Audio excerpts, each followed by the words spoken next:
अस्सलाम वालेकुम व्यूअर्स। आज हम बात करेंगे हीमेटूरिया के बारे में, यानी कि पेशाब में खून का आना। सबसे पहले ये समझना ज़रूरी है कि पेशाब बनता कैसे है। जब खून हमारे गुर्दों में से गुजरता है तो हमारे गुर्दे उसमें से ऐसे केमिकल्स निकाल लेते हैं जो अगर खून में ज़्यादा बढ़ जाएं तो हमारे लिए ख़तरनाक हो सकते हैं। इन केमिकल्स को टॉक्सिन्स कहते हैं और इस तरह गुर्दों में पेशाब बनता है। यहाँ से फिर पेशाब हमारे ब्लैडर यानी कि मसाने में जाकर जमा होता है। हमारा मसाना एक गुब्बारे की तरह होता है और जब ये पूरी तरह भर जाता है तो हमें पेशाब करने की ज़रूरत महसूस होती है। आम तौर पे हमारे पेशाब में बिल्कुल भी खून नहीं होना चाहिए।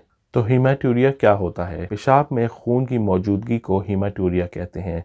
अगर पेशाब में खून आने लगे तो ये एक निशानी है कि हमारे गुर्दों में या हमारे मसाने में कोई मसला है। पेशाब में खून आने की काफ़ी मुख्तलिफ वजूहात हो सकती हैं। सबसे आम वजह है यूरिन इन्फेक्शन, यानी कि किसी जरासीम की मौजूदगी की वजह से मसाने का इन्फेक्शन या फिर गुर्दों का इन्फेक्शन। ये ख़वातीन में बहुत आम होता है। मसाने के इन्फेक्शन की अलामात ये हैं कि पेशाब में खून आता है, पेशाब करते हुए जलन महसूस होती है और बार बार पेशाब आता है। मसाने के इन्फेक्शन की ट्रीटमेंट के लिए एंटीबायोटिक्स दी जाती हैं। अगर इन्फेक्शन मसाने से फैलकर गुर्दों तक पहुँच जाए तो ज़्यादा शदीद अलामात होने लगती हैं, जैसे कि बुखार, उल्टियाँ, कपकपी चढ़ती है और कमर में दर्द होता है।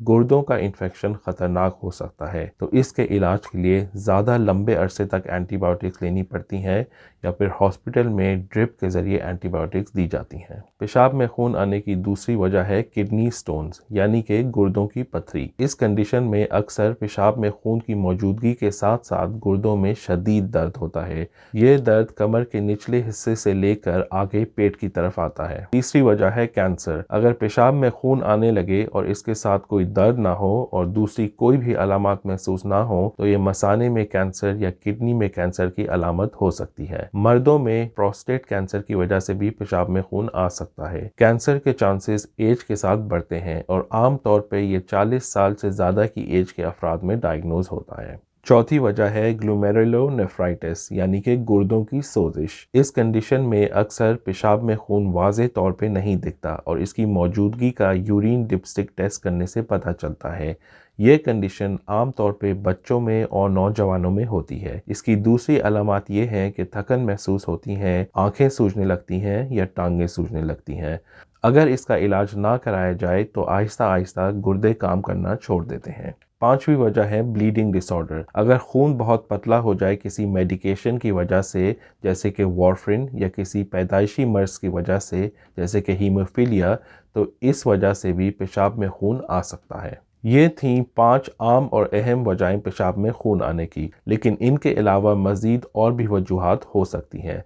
अगर आपको पेशाब में खून आए तो आपको फ़ौरन डॉक्टर से रुजू करना चाहिए ताकि इसकी सही तरह तहकीक करी जा सके और ये पता लगाया जा सके कि ये अलामत किसी ख़तरनाक मर्ज़ की वजह से तो नहीं है, जैसे कि कैंसर या ग्लोमेरुलोनेफ्राइटिस। तो अगर पेशाब में खून आए तो कौन से टेस्ट करे जाते हैं? ये डिपेंड करता है मरीज़ की एज पे और अगर मरीज़ को पेशाब में खून आने के अलावा दूसरी अलामत ज़ाहिर हो रही हैं या नहीं। ज़्यादातर केसेस में डॉक्टर पेशाब के सैंपल को लेबॉरेटरी में भेजते हैं ये चेक करने के लिए कि कोई इन्फेक्शन है या नहीं। अगर लेबॉरेटरी का रिजल्ट ये बताए कि यूरिन इन्फेक्शन नहीं है तो फिर मज़ीद टेस्ट करे जाते हैं, जैसे कि blood test, X rays, CT scan और सिस्टोस्कोपी। सिस्टोस्कोपी एक किस्म का कैमरा टेस्ट है जिसके ज़रिए मसाने को अच्छी तरह चेक किया जाता है। तो पेशाब में खून की मौजूदगी का इलाज क्या है? इसका कोई एक ऐसा इलाज नहीं है जो हर मरीज़ के लिए मुनासिब हो, बल्कि इलाज ये देख के किया जाता है कि पेशाब में खून आने की असल वजह क्या है।